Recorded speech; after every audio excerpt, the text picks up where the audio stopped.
Hello and welcome. This is James Blanchard, Cisneros at your service. Today I will be reading the November 28th Facebook post and making a few comments on it, and I trust that it will assist both of us on our journeys. If it is helpful to you, please be so kind. If you're watching on Facebook, to put your cursor over the screen, give it a thumbs up here. If you're watching on YouTube, give it a thumbs up down here. It helps with the listing and can help somebody find this video who can use the information. Thank you for that. Here we go. Self-judgment and anxiety. We are love, the expression of God. Yet we cannot fully experience what we don't accept. If we don't accept ourselves exactly as we are, then we are failing to love our whole self. If we are not loving our whole self, we are forgetting that we're one with God. Forgetting makes us feel alone, lost, and confused. Feeling alone, lost, and confused is what allows self-judgment and anxiety to manifest. Self-judgment and anxiety I will not self-judge myself for that. Self-judgment and anxiety help remind us that our mindset is where it does not belong. We belong in the states of peace, love, and joy. Seen from a place of love, self-judgment and anxiety come to us as aids, not adversaries, helping to guide us out of the state of confusion to one of clarity. And for that, let us offer them the gratitude that they deserve. Let us today show appreciation not only for those moments when we are aligned with the love that in truth we are, but also for those moments that are helping us remember that where we are, we do not belong.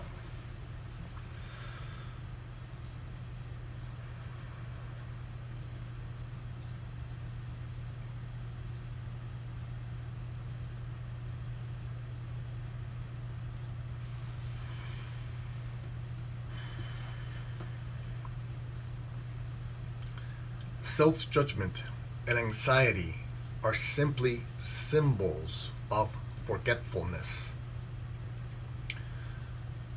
We have forgotten that our journey is sacred, and thus we experience something that in truth we are not. And so let us take two views. Let us take the ego's view and then our highest will view, or God's view. Let me put God's view over here instead of over here. That's out of alignment. Okay. In the ego's view, the ego sets up very succinct parameters, very narrow parameters, that tells you that if things are happening in this manner, in the way that the ego has programmed you to think, then things are going okay. But if they're happening outside these parameters, then things are not going okay. But see, this is just simply the illusion of the ego. It's trying to control you to think that if this happens, things are okay, but if everything else happens, then things are not okay.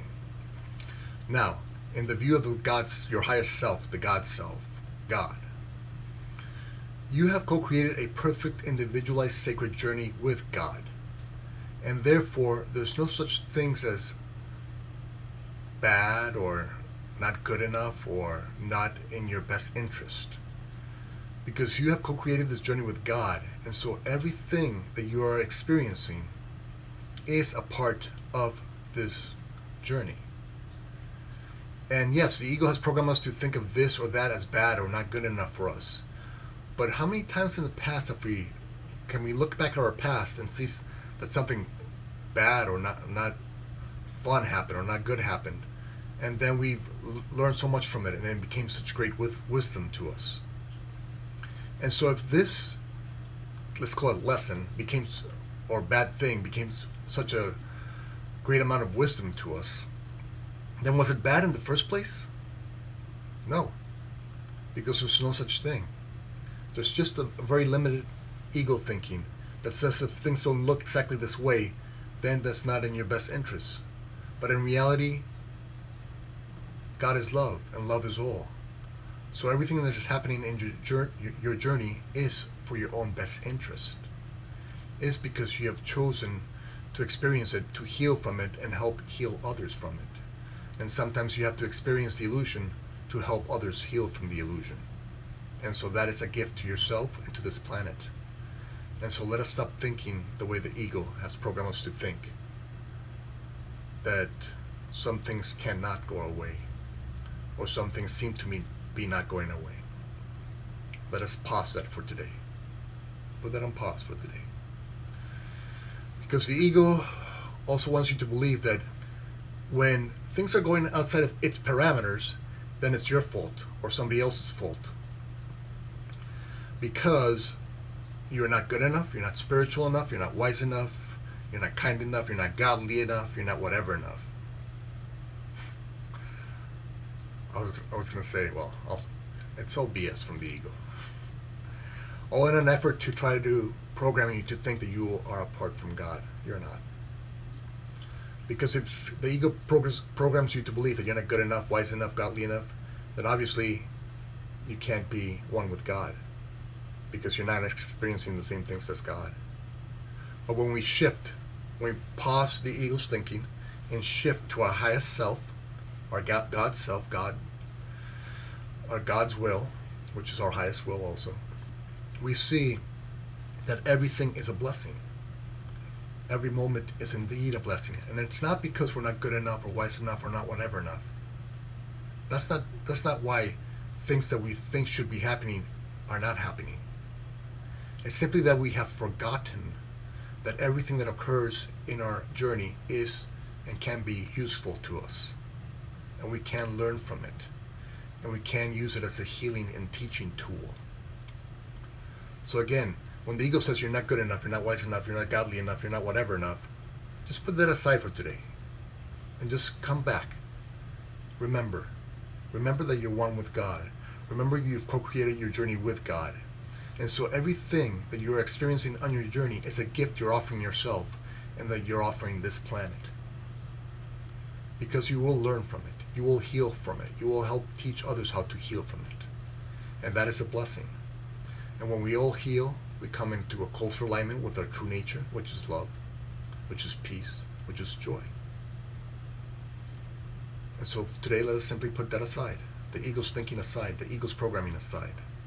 And so when the ego tells you that you're all these negative things, that you're somehow these negative things and therefore you're not connected to God, let us place that aside, even the idea that we're somehow separate from God, which the ego wants us to think, because if we're separate from God, then we look to the ego for support against this world who's constantly attacking you. And so if you look to the ego for support, the ego gets to survive. It doesn't really care how you live your life. It just cares that you support its belief system as true, so that it gets to survive. And so let's put that aside today, okay? And come back to our true essence. Remember, this journey is co-created with God. Everything that is happening is for our own best interests. And then let us offer gratitude for every single thing, person, situation, event that occurs in our day or in our life. Let us remember that because everything is a blessing that we're gifting ourselves and that God is gifting us, the only logical response to those gifts is gratitude. So when you are aligning with the state of gratitude, you are remembering that your journey is indeed sacred.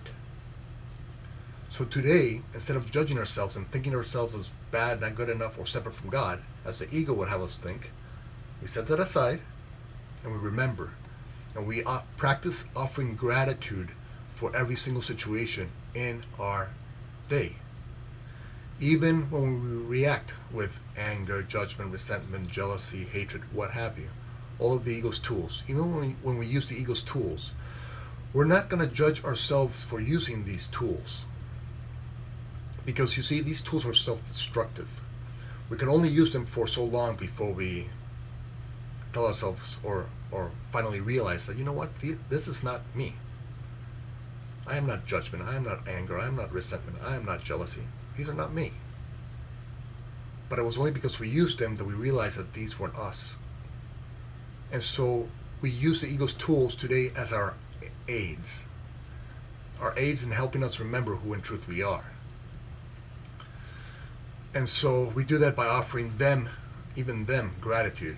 So if you're judgmental or angry towards another brother or sister or to yourself, instead of judging yourself again or being judgmental of others, just pat yourself on the back. Say, okay, interesting.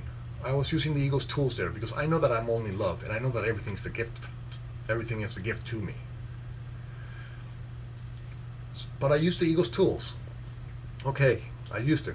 Okay, fine. I know that using them over and over again will sooner or later help me remember that I'm not these tools. So in essence, they are helping me remember that I don't need them. So thank you.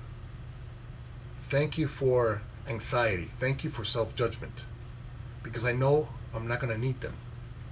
But hey, maybe I need to experience them for a little period of time and over again to finally realize that they are not me. And again, we look to our past and we see those of us who have been able to release anxiety and self-judgment and that kind of thing on a mostly basis.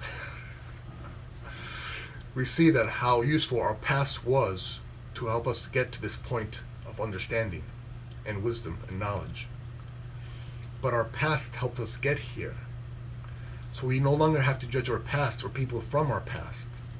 We can now thank them because they helped us get to this place of love, of peace, of joy, of understanding. And so you see, we have no need for self-judgment. We have no need to judge others because we have co-created this journey sacredly with God. And every single individual, an event, is helping us realize this. So what else but gratitude can we offer everything, everyone, and all?